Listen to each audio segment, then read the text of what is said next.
Assalamualaikum warahmatullahi wabarakatuh. Selamat pagi teman-teman.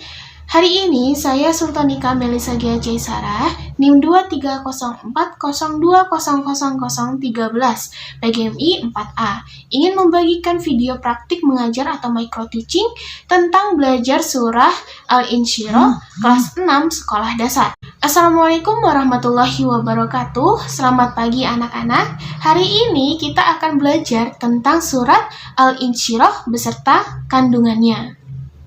Surat Al-Insyirah memiliki arti yaitu kelapangan. Merupakan surat ke-94 dalam Al-Quran. Terdiri dari 8 ayat dan termasuk surat Makkiyah.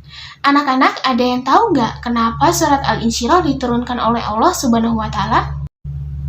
Oke, Ibu akan menceritakan sedikit tentang surat Al-Insyirah ya.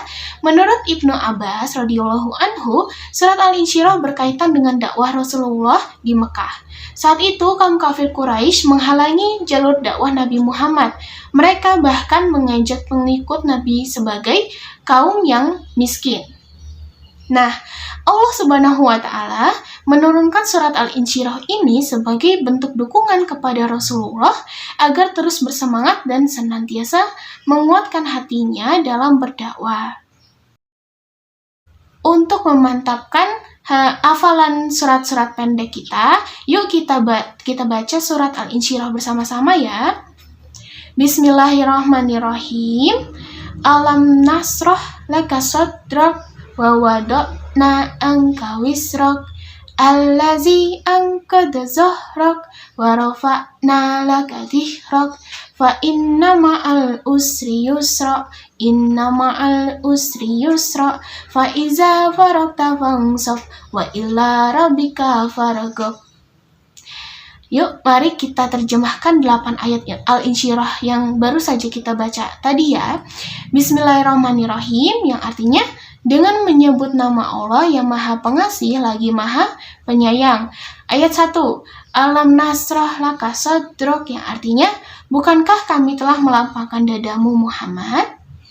Ayat kedua, wa wada'na anka wisrak, dan kami pun telah menurunkan bebanmu darimu. Nah, pada ayat ke-1 dan ke-2 ini dijelaskan tentang ketetapan Allah yang telah melapangkan dada Nabi Muhammad dan melenyapkan segala dosa dari diri Nabi Muhammad Shallallahu Alaihi Wasallam, sehingga Allah telah menjaga kesucian Nabi Muhammad Shallallahu Alaihi Wasallam. Ayat ketiga, Allazi anqadha zahrak, yang memberatkan punggungmu. Pada ayat ketiga ini dikatakan Allah menghilangkan beban yang ada di punggung Rasulullah, yaitu kesusahan dan kesulitan yang diderita selama dakwah dan digantikan dengan kenikmatan. Ayat keempat, wa rafa'na laka dzikrak, yang kami tinggikan sebutan atau namamu bagimu. Ayat ini menjelaskan bahwa Allah meninggikan nama Nabi Muhammad berserta dengan asma Allah seperti di azan, iqamah, tasyahud, khutbah, dan lain sebagainya. Ayat kelima, fa inna ma'al usri yusra, maka sesungguhnya bersama kesulitan pasti ada kemudahan. Ayat keenam, inna ma'al usri yusra, sesungguhnya bersama kesulitan ada kemudahan.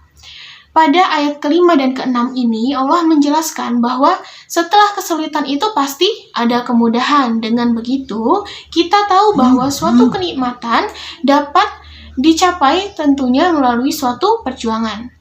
Ayat ketujuh, Faiza faragta fansab, maka apabila engkau telah selesai dari suatu urusan, tetaplah bekerja keras untuk urusan yang lain.